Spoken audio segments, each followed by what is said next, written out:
जय हिंद मेरे मित्रों और मेरे साथियों। कैसे हैं आप लोग? चलिए, उम्मीद करते हैं अच्छे होंगे आप लोग और आपकी सपनों के उड़ान का हम वंदन करते हैं। अल्फ़ा टेक में आपका स्वागत और अभिनंदन करते हैं। तो कल हमारी अल्फ़ाबेट करें हिंदी वर्णमाला की क्लास कंप्लीट हो गई थी और आज उसका हम प्रैक्टिस लेकर आए हैं। ठीक है, इसमें हिंदी वर्णमाला से संबंधित जितने प्रश्न आते हैं आपके एग्जाम में उसी के प्रश्न होंगे, एक्स्ट्रा किसी अन्य चैप्टर के नहीं होंगे। तो सेशन की देरी न करते हुए हम शुरू करते हैं और कहना चाहेंगे कि तालीम नहीं दी जाती परिंदों को उड़ानों की, वो खुद ही नाप लेते हैं बुलंदी आसमानों की। महकना और महकाना तो काम है फूलों का, खुशबू मोहताज नहीं होती कभी कदर दानों की। तो आप भी अपनी इसी तरह धैर्य बनाए रखिए और हम प्रैक्टिस सेट अपना स्टार्ट करते हैं हिंदी वर्णमाला का। ठीक है, चलिए, ये रहा हमारा आज का अगला प्रश्न। क्या है? ठीक है, थोड़ा इस साइड हम हो जाते हैं ताकि आपको अच्छे से दिखाई दे। दिया वर्णों के कितने भेद हैं। देखिए, वर्णों के तो रियल में 3 भेद होते हैं। ठीक है, कौन कौन से होते हैं? स्वर, व्यंजन और अयोगवाह। लेकिन ऑप्शन में 3 नहीं है तो हम क्या मानेंगे? स्वर और व्यंजन, यानी जिसमें ऑप्शन 2 है तो मजबूरी में हम 2 लगाएंगे, वरना रियल में क्या होते हैं? 3 होते हैं, स्वर, व्यंजन, अयोगवाह। ठीक है, चलिए थोड़ा पेन को लाते हैं भाई। ये रही पेन। ठीक है,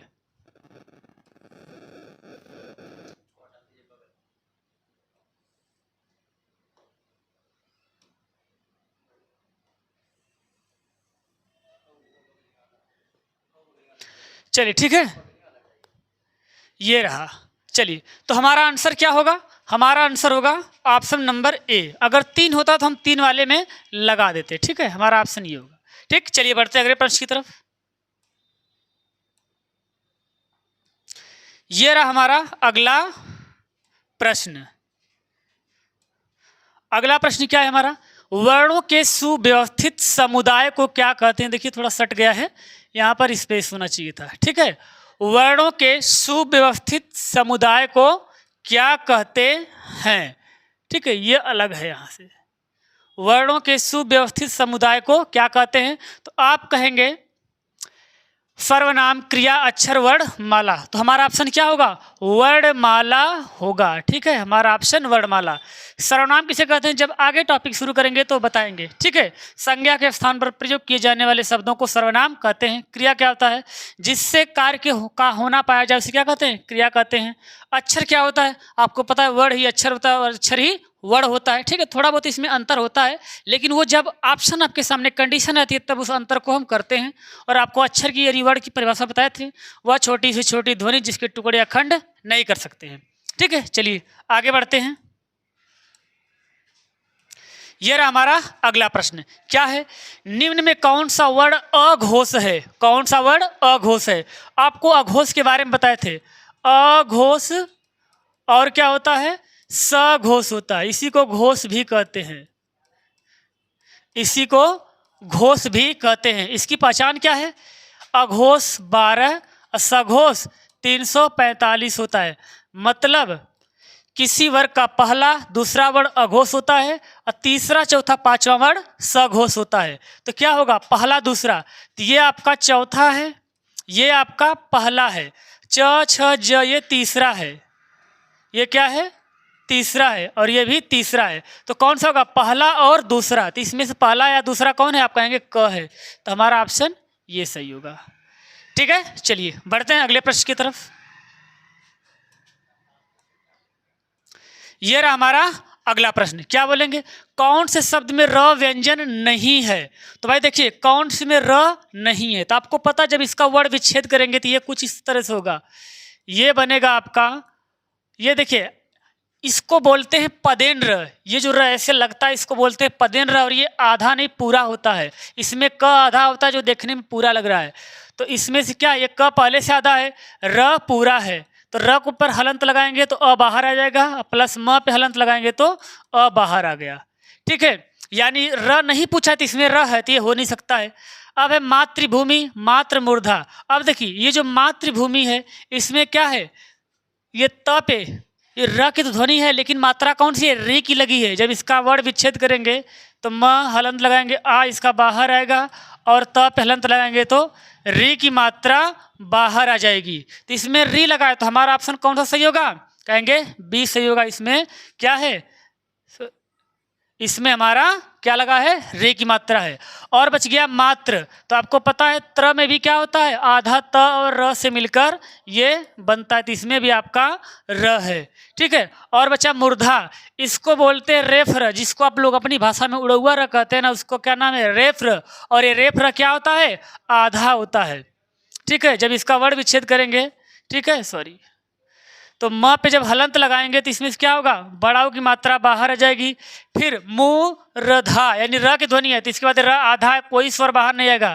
फिर क्या है? ध पे हलंत लगाएंगे तो आ बाहर आ जाएगा। ठीक है। उसी प्रकार इसका भी वर्ण विच्छेद क्या था भाई? म हलंत लगाएंगे, आ की मात्रा बाहर आ जाएगी, फिर त और र हो गया। ठीक है। चलिए बढ़ते हैं आगे।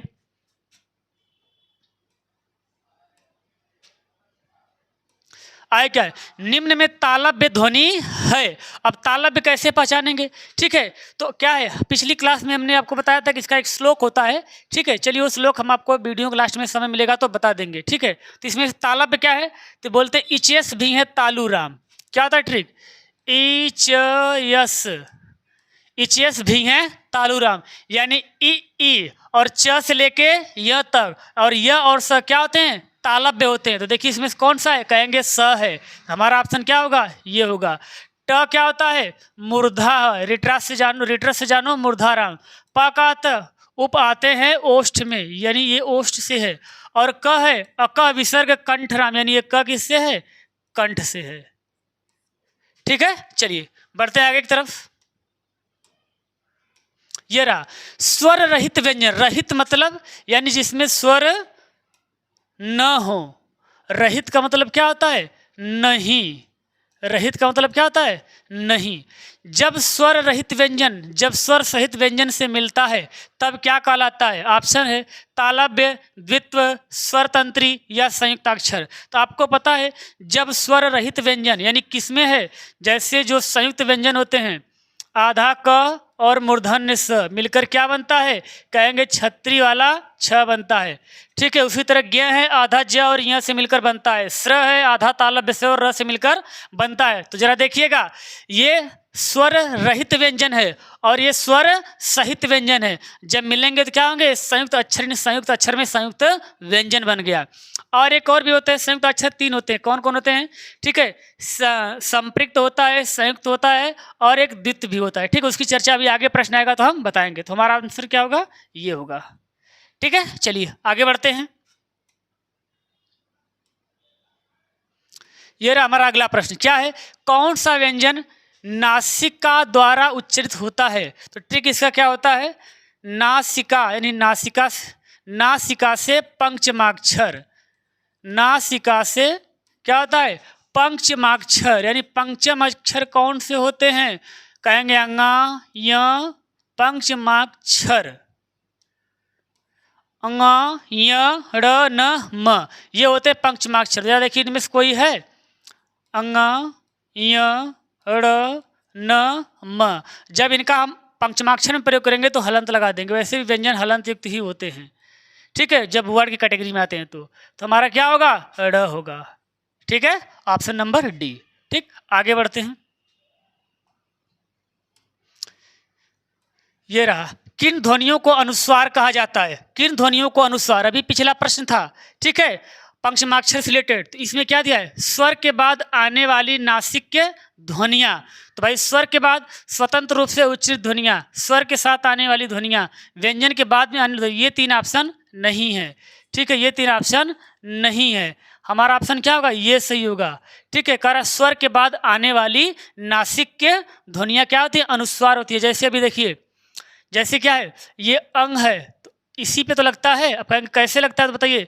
क पे लगा दिए कंग, ख पे लगा दिए खंग, ठीक है, प पे लगा दिए पम, च पे लगा दिए चम। तो ये क्या इसके बाद ही आएंगे। ठीक है। तो इस स्वर के बाद आने वाली नासिक के ध्वनियाँ क्या कहलाती हैं? पंचम अनुस्वार कही जाती हैं। कहेंगे कैसे हम माने? तो कैसे क्या मानना है? इसको तोड़ दीजिए तो क्या होगा? क और ये आ गया फिर अ, और किस पे लगा है? अ पे ही तो लगा है अंग। अंग। पहले आप अ बोल रहे हैं, फिर क्या बोल रहे हैं, उसकी ध्वनि आ रही है, ठीक है।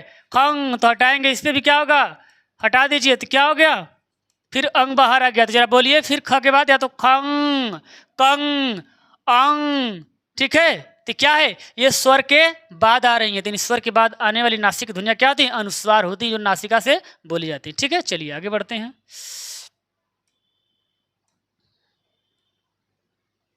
ये रहा, प्रयत्न के आधार पर ल किस प्रकार की ध्वनि है। आपको प्रयत्न के आधार पर बताए थे, प्रयत्न के आधार पे 3 टाइप होते हैं ना, कौन कौन से। पहला घोषत्व, इसमें घोष और अघोष होते हैं। दूसरा प्राणत्व, इसमें अल्प प्राण और महाप्राण होते हैं। और एक उच्चारण, तो उच्चारण में आपको बताए थे पिछली क्लास में कौन कौन से बताए थे, स्पर्श, स्पर्श संघर्षी, उष्म संघर्षी, और क्या बताए थे, अंतस्थ। अंतस्थ में मेन वो आपके अर्ध स्वर होते हैं, य और व। इसके बाद क्या बोले थे, पार्श्विक बताए थे और लुंठित बताए थे, ठीक है। तो बताइए ल कैसा है, पार्श्विक है, कैसा है, पार्श्विक। तो ये किस पे आ गया, पार्श्विक में आ गया, ये हमारा ऑप्शन, ठीक है। चलिए आगे बढ़ते हैं। उच्छिप्त कौन होता है बता दें, ड़ और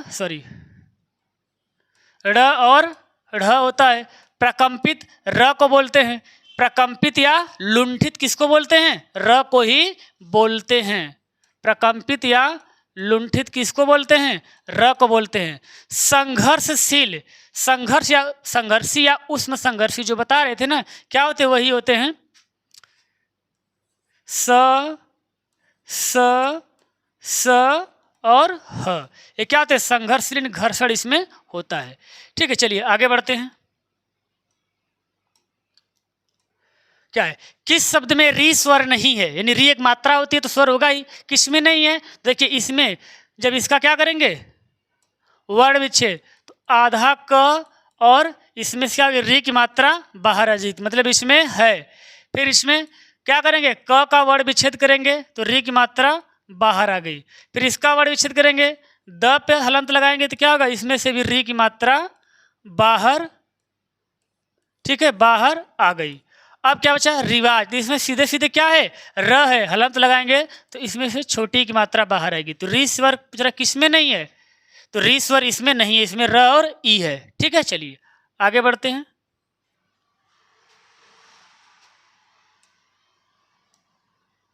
ये अगला, छ ध्वनि किस वर्ण के अंतर्गत आती है। आपको बताए थे कि जो छ, त्र, ज्ञ, स्र, ये सब क्या होते हैं, संयुक्त व्यंजन होते हैं। और ये किसके बाद आती है यार, किसके अंतर्गत आती है, तो भाई क्या है, संयुक्त व्यंजन है, और व्यंजन वर्ण भी तो होता है, तो क्या आएगा, ये किससे, ये इसमें होगा, ठीक है, जो आधा क और मूर्धन्य स से मिलकर बना है, ठीक है। इसमें और भी क्या होता है, जैसे छ हो गया, ये क्या बन गया आपका, छ हो गया, ठीक है। त्र हो गया, त्र किससे मिलकर बना है, आधा त और मूर्ध और र से। उसके बाद क्या हो गया, ज्ञ हो गया, ये किससे मिलकर बना है, आधा ज और य से। और क्या होता है, ये होता है स्र, ये किससे मिलकर बनता है, तो कहेंगे आधा मूर्धन्य स और र से। हट जाते हैं आप लोग, थोड़ा देख लीजिएगा, ठीक है। चलिए अब क्या है, मूल स्वर, ये भी ऑप्शन देख लेते हैं। तो मूल स्वर आपको पता है कौन कौन होते हैं, अ, ई, उ, री होता है, ठीक है। घोष वर्ण कौन होते हैं, घोष कोई सघोष, तो इसमें कौन होते हैं, तीसरा, चौथा, पांचवा, यानी प्रत्येक वर्ग का तीसरा वर्ण, चौथा वर्ण, पांचवा वर्ण। तालब में कौन कौन होते हैं बोले थे, इचेस भी हैं, तालुराम, ई, च, य, स, मतलब ई से समझना, ई और च से च है, च का समझना, च वर्ग के सभी वर्ण, च, छ, ज, य, और ये स क्या है, तालब में आते हैं, ठीक। चलिए आगे बढ़ते हैं। ये अगला, निम्न में कौन सा शब्द मूल स्वर का वर्गीकरण नहीं है।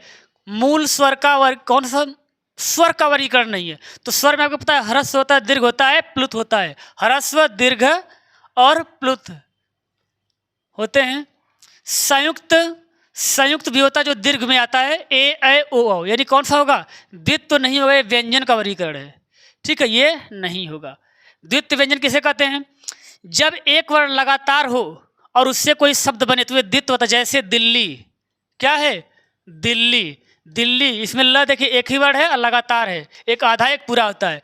जैसे बच्चा, ठीक है, ये क्या है आपका, ये सब ऐसे वर्ड द्वित्व वर्ड कहलाते हैं। ठीक है, बाकी संयुक्त संयुक्त स्वर की बात करें, यदि यदि स्वर की बात करें तो आपको पता है ए, ऐ, ओ, औ होता है। ठीक है, इन्हीं को विजातीय स्वर भी कहते हैं क्योंकि अलग अलग स्वरों से मिलकर बने हैं। और यदि व्यंजन की बात करें तो व्यंजन अभी बता ही दिए हैं, कौन कौन, छ, त्र, ज्ञ और स्र, ये होता है। ठीक है, बचा क्या, प्लुत, प्लुत में आपको बताए थे ओम होता है। ठीक है, क्या होता है, ओम होता है। और क्या बचा है, ह्रस्व, ह्रस्व स्वर यानी कौन कौन से होते हैं, अ, ई, उ, री। ठीक है, इसको मूल स्वर, मुख्य स्वर, एक मात्रिक स्वर भी कहते हैं। ठीक है, और लघु स्वर भी कहते हैं। चलिए आगे बढ़ते हैं। आगे क्या है, निम्न में से कौन सा शब्द प्रयत्न और उच्चारण के आधार पर व्यंजन का वर्गीकरण नहीं, अभी 9वें 8वें में बताए थे कि प्रयत्न के आधार पर 3 होते हैं, कौन कौन से, प्राणत्व होते हैं और घोषत्व होते हैं और उच्चारण होता है। तो प्राणत्व पे अल्प प्राण महाप्राण, घोषत्व पे अघोष सघोष, और उच्चारण में जो और बताए थे कौन कौन से, स्पर्शी, उष्म स्पर्शी संघर्षी, और सॉरी स्पर्श स्पर्श संघर्षी, उष्म संघर्षी, अंतस्थ, जिसमें मूल रूप से आपको अर्धस्वर यह को माना जाता है। उसके बाद क्या बताए थे आपको, लुंठित, पार्श्विक, उच्छिप्त। ठीक है, ये सब बताए थे। तो बताइए क्या पूछ रहा है कि इसके आधार पे नहीं है, प्रयत्न और उच्चारण के आधार पर नहीं है, नहीं पूछ रहा है ना, नहीं वाला। तो इसका मतलब कौन कौन सा नहीं होगा, ये उष्म आता, उच्चारण पर ही उच्छिप्त भी आता है, पार्श्विक भी आता है। ये प्रयत्न और घोषत्व के आधार पर है, ये प्रयत्न और उच्चारण पूछा था, हमारा ऑप्शन क्या होगा, ये सही होगा। ठीक है, ये सब नहीं है। ठीक है, चलिए आगे बढ़ते हैं। आगे क्या है, जिस व्यंजन ध्वनि के उच्चारण के समय स्वर तंत्री में कंपन होता है, उस उच्चारण स्थान के आधार पर ध्वनियों के वर्गीकरण में उसका स्थान क्या है। आप लोग भी प्रश्न एक बार ध्यान देख लीजिए कि जिस व्यंजन ध्वनि के उच्चारण के समय स्वर तंत्री में कंपन होता है, उस उच्चारण स्थान के आधार पर ध्वनियों के वर्गीकरण में उसका स्थान क्या है। देखिए क्वेश्चन ऐसे आपको घुमा घुमा के पूछेगा, थोड़ा इस बार लेवल एग्जाम का बढ़ाएगा। ठीक है, तो देखिए कंपन होता है तो क्या वर्ष को बोलेंगे तो कंपन होगा, काकल्य बोलेंगे, कंठ बोलेंगे या मूर्धन्य। तो देखिए कंपन मतलब इसमें ऐसा कौन सा व्यंजन होता है, वर्ड में कौन सा व्यंजन होता है, जब बोलेंगे तो क्या कर रहा है कि स्वर तंत्री मतलब गले में कंपन हो। तो जरा बोलिए वर्ष में कौन कौन आते हैं आपके, न, स, ठीक है, और शायद न भी आता है और स आता है, र भी आता है। ठीक है, ये वर्ष में होते हैं। अब बचा काकल्य, ये ह में आता है, इसमें ह आता है। कंठ में अका विसर्ग कंठ में क से लेकर ङ तक होते हैं। ठीक है, अब मूर्धन्य में ट से लेकर ड़ तक होते हैं। ठीक है, तो कह रहा है कि स्वर तंत्री में कंपन, बोलिए न, स, र, स्वर तंत्री में कंपन हुआ। अब बोलिए ह, देखिए ह, क्या अंदर से ध्वनि निकलते हुए गले से बाहर आ रही है, ह, तो कंपन हो रहा है। और कंठ में क, ख, ग, घ, इसमें तो कंठ से बोले जा रहे थे लेकिन कंपन नहीं होता है। ट, ठ, ड, ढ, इसमें कंपन हुआ, लेकिन जब बोलेंगे ह तो हल्का सा स्वर में तंत्री में क्या आएगा, कंपन। तो क्या होगा हमारा ऑप्शन, ये सही होगा। ठीक है, चलिए आगे बढ़ते हैं। अगला क्या है, वर्णों के व्यवस्थित समूह को क्या कहते हैं। देखिए इसके पहले था वर्णों के सुव्यवस्थित समुदाय को क्या कहते हैं। एक प्रश्न शायद ऐसे भी होगा या पिछला भी बीत चुका होगा। ठीक है, लेकिन इससे पूछा वर्णों के व्यवस्थित के घुमा के पूछ दिया, यानी हमको लगता है तो वही प्रश्न रिपीट हो गया या उसका तरीका अलग है। ठीक है, तो कोई बात नहीं, जैसे भी घुमा के पूछे आपको जवाब अपने तरीके से सही देना है। ठीक है, तो क्या है, अच्छा ऑप्शन अलग है। तो क्या कहेंगे भाई, व्यवस्थित समूह को वर्णमाला कहेंगे। ठीक है, शब्द भंडार कहेंगे नहीं, वर्ण समूह कहेंगे नहीं, इनमें से कोई नहीं। क्या होगा, वर्णमाला होगा। ठीक है, चलिए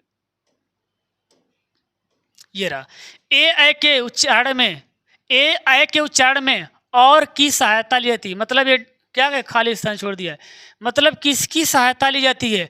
तो इसका भी शॉर्ट ट्रिक क्या है, ए ऐ कहे कंठ तालु, यानी ए और ऐ किससे बोले जाते हैं, कंठ और तालु से बोले जाते हैं। तो क्या है हमारा ऑप्शन, बी होगा। ठीक है, दंत और ओष्ठ से कौन से, केवल वह दंत ओष्ठ में, इसमें वह होता है।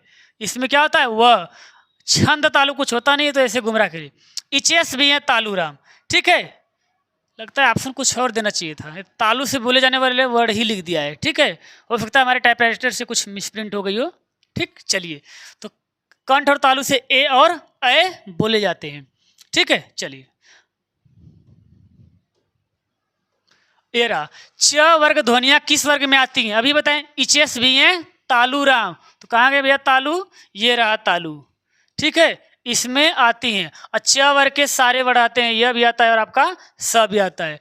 दंत से लृतस पुकारो, दंत से लृतस पुकारो, दंत से लृ और ल, फिर त वर्ग के सारे वर्ड त थ द ध न और ये स, तो क्या हो गया, ये दंत से बोले जाने वाले हैं, ठीक है। और आपको पता है इसीलिए इसका नाम दंत स है, ठीक। चलिए, वर्ड्स में बताए थे अभी, ठीक है। र होता है, स होता है, ठीक है, र होता है, स होता है और न भी होता है, ठीक। चलिए आगे क्या है, कंठ में अभी बताए थे अक विसर्ग कंठ राम, यानी क से लेकर अंगा तक के, ठीक है।